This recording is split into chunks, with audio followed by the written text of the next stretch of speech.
In today's tutorial, I'm going to show you guys how to add or install wireless display devices on your Windows 10 machine. So this should hopefully be a pretty straightforward process here, guys. And without further ado, let's go ahead and jump right into it. So all you have to do is open up the search menu, search for settings. Best result, you come back with settings. Go ahead and select that. And then you want to select the devices tile. And then underneath Bluetooth and other devices, you want to select the plus next to add Bluetooth for other device, and then select where it says the wireless display or dock option.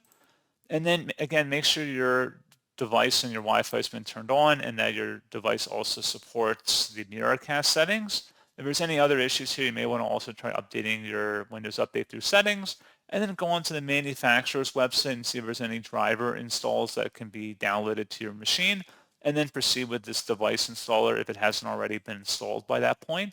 So pretty straightforward process, guys, and as always, thank you for watching. I do hope that I was able to help you out, and I do look forward to catching you all in the next tutorial. Goodbye.